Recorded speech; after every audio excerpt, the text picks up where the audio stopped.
She was a bit dishevelled, but we fell in love with her anyway. Let's go inside and take a look. Previously lived in, used for storage, the local art gallery, a range of different uses, but when we found it, it was full of wildlife.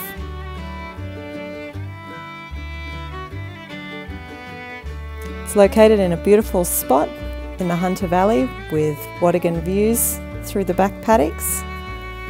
It's definitely quite a unique structure, and it was used for various filming projects. To make the barn habitable, we had to bring in water, redo the wiring, as well as sort out some insulation issues. And then of course that red paint, we needed to get rid of it by bringing in some of the experts. To keep the rustic vibe, most of the carpentry was done by a chainsaw. This allowed for some beautiful window frames and door jambs for some door cutouts that we had to make. The original rough sawn timber was beautiful, but let in a lot of drafts and critters, so we had to find a way to block those gaps. We decided to use an earth wall render that consisted of sand, lime and straw, and we needed a lot of hands to help with the initial render process. The walls were first lime washed, and then we added some chicken mesh on, and then we packed in our first layer of the render. And we decided it was pretty intensive, so we called in the professionals at MudTech to help with the next phases.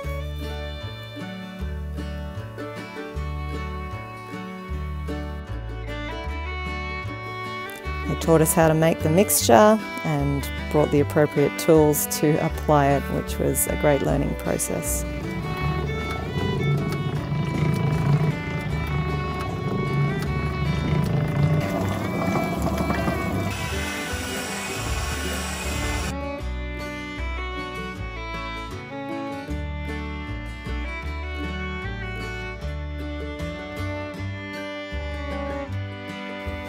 A number of coats were needed to sufficiently fill the gaps and make a nice smooth wall surface.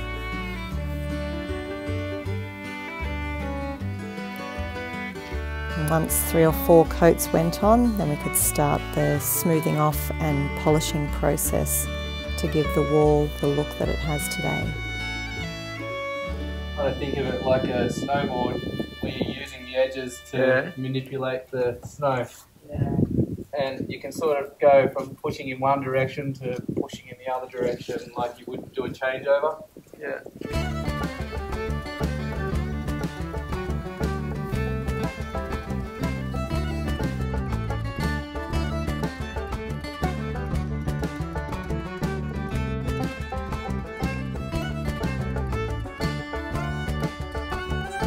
Some of the finishing off techniques.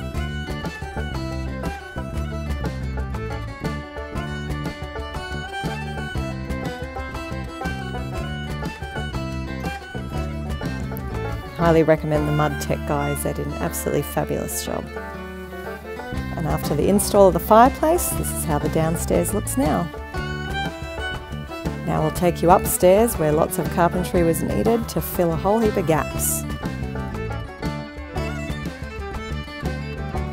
There was certainly a whole heap of sawdust. After the floors were sealed, we started working on some internal cladding and some cupboards. The kids even helped us with this project. There was lots of gap filling to be done, and the window seat boxes as well as the cupboards that got built in. And then the painting started. What are you doing in here? Painting. Looks like you're wearing gloves. Yeah. After a fair bit of hand painting, we realised we needed to bring out the big guns, and out came the spray gun. There was some detail work done on the cupboards, and this is the finished product. What's now the bathroom was originally the chicken coop. It had a dirt floor with all its openings to the outside. We cut out an internal door and filled the 3 external openings, then we converted the space into a bathroom. This is the finished product. We even put an external blind on that's operated from the inside. We custom built our kitchen from scratch using recycled antique style kitchen cabinet doors and made the cabinets out of plywood. Here's the finished kitchen. And here's the transformation completed.